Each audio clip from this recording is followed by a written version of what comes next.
Race is the way that society categorizes individuals into certain groups due to their physical appearance, either that's skin color or skin texture or hair texture. Like, it's just a way to put people into categories.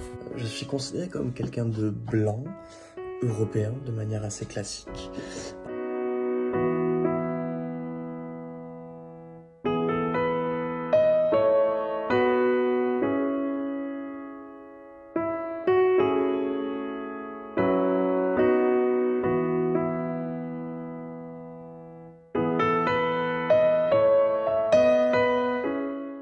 It can also be defined as socially constructed category of people who share biologically transmitted traits that are important to members of a society.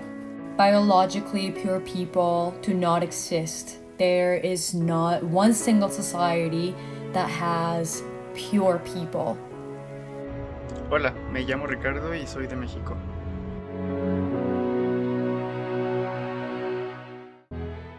Speaking about the concept of race, we can bring the Thomas theorem into perspective, where situations that are defined as real become real in their consequences.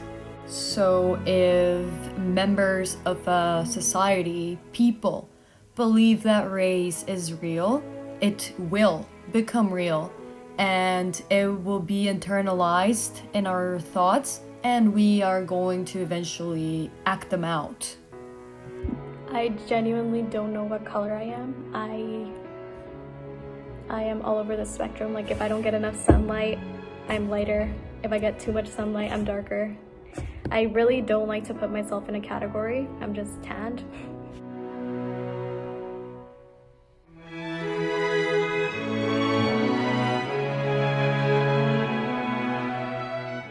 Par conséquent, je n'ai jamais été victime de racisme. C'est quelque chose que je vois beaucoup plus de l'extérieur. Major shifts in the Canadian population, a snapshot of a country growing more and more diverse. 21.9% of the population, 7.5 million people, were born elsewhere, the highest rate since 1931. And 1.67 million people identify as Indigenous. That's nearly 5% of the population and growing at a rate 4 times faster than the rest of the country. We'll have more on that in a moment. But first, CTV's Kevin Gallagher looks at what's behind the numbers. Hola, soy Franco Montibeller y yo me siento de raza blanca por tener los ojos azules y por el tipo de tono de mi piel.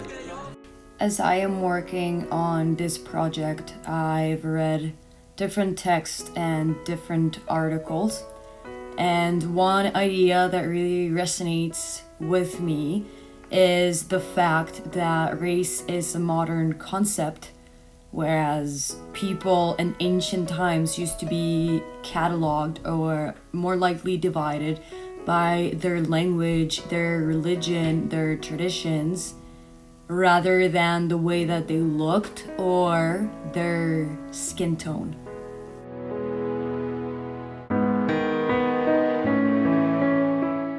With that being said, we have this article that is based on the United States of America's population.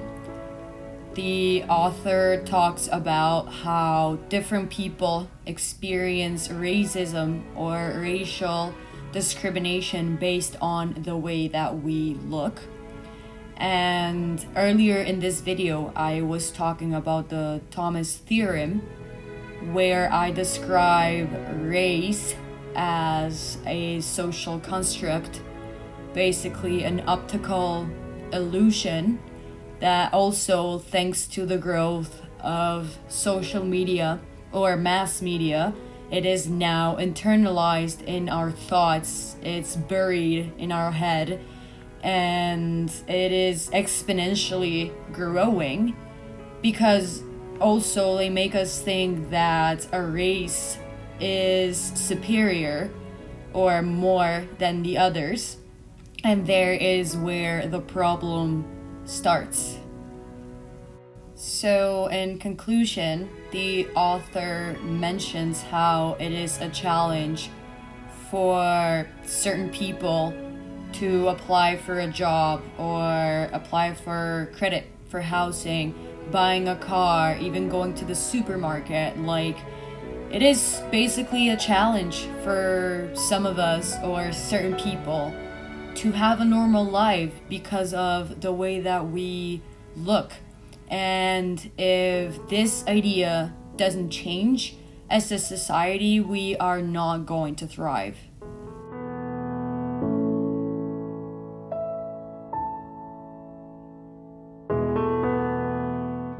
Are very welcoming, very warm.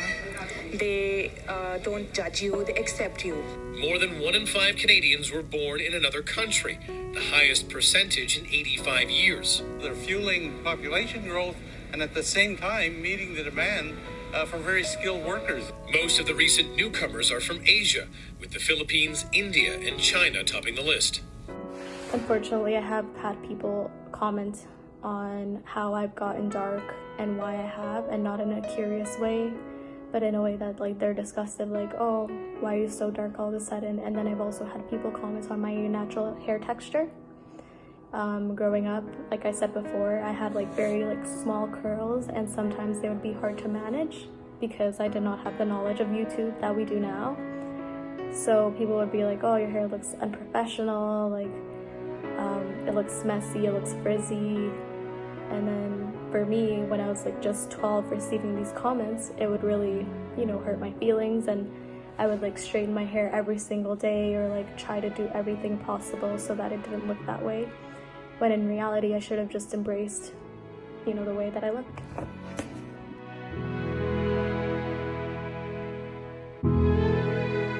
And now that we've been over the concept of race, unfortunately with it comes prejudice, which is a rigid and unfair generalization about a category of people. And this is based on the way that they look, so their skin color, their hair texture, their religion, the way that they talk, even if they have an accent. It doesn't matter who you are. The first time that you meet a new person, you are going to create your own thoughts based on what you see. And this is also shaped by the society that we grew up in, what we see in the news, what we see on social media, what we hear, what we've experienced before. So it is something out of our control. We also have stereotypes, which are a simplified description applied to every person in a certain category. And most likely throughout your lifetime, you've heard about stereotypes when you hear different nationalities or different skin tones, even religion, they're always going to come up, but again, it's just social construct. Selon moi, le mouvement Black Lives Matter, c'est un mouvement assez lointain, qui est difficile à comprendre et à adapter dans mon quotidien, étant donné que le racisme envers les Noirs est beaucoup moins présent. Il est présent, mais beaucoup moins présent et beaucoup moins violent en France. Mais c'est un mouvement que je soutiens énormément, surtout quand on voit les images de ce qu'il peut se passer aux États-Unis.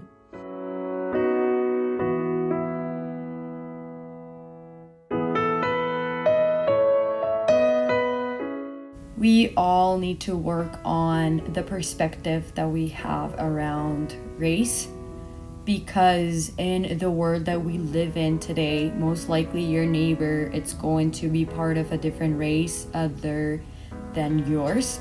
And we cannot see this as a problem. We all need to broaden our vision and see this as an opportunity, because immigration is something that it's never going to stop.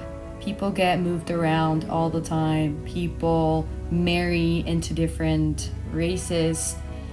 People move with their families, and sometimes their children have no other option but to follow, and they're going to create a new life in whatever country they move into. 7.7 million Canadians now identify as a visible minority, 7 times more than in 1981 when Statistics Canada started keeping track.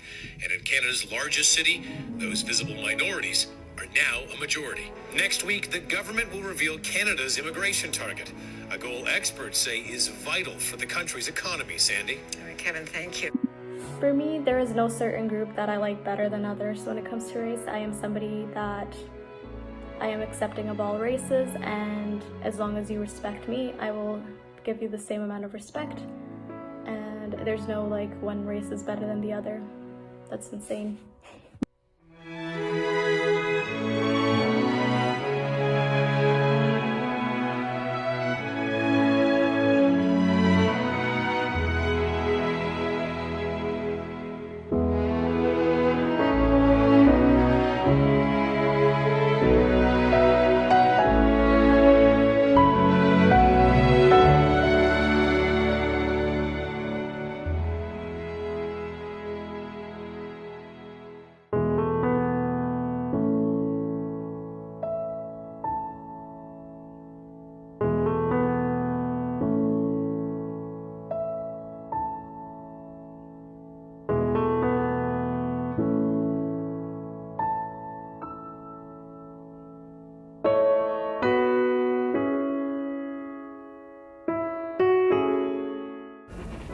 We can make the world a better place.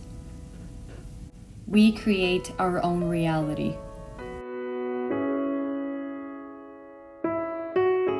If you want to change the world, you have to start by changing your perspective.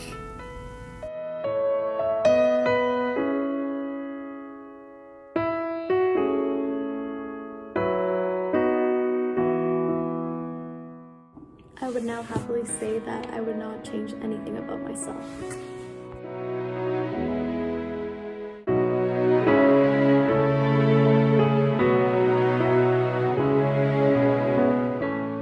Personnellement, je me considère comme assez chanceux car je suis né dans une bonne famille, dans un pays riche, développé, et je sais que jamais je ne subirai de problème de racisme lié à ma couleur ou à mes origines.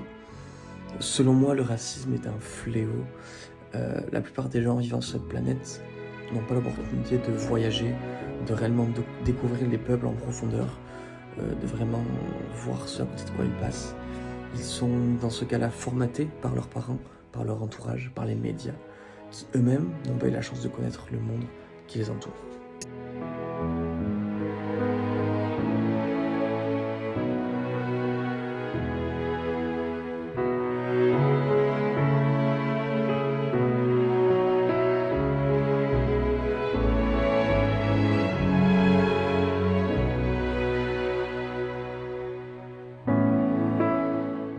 No, I am not racist.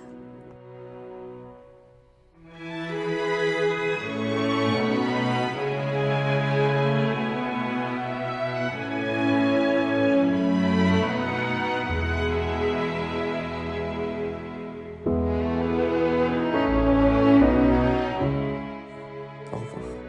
Bonne journée. Bonne soirée.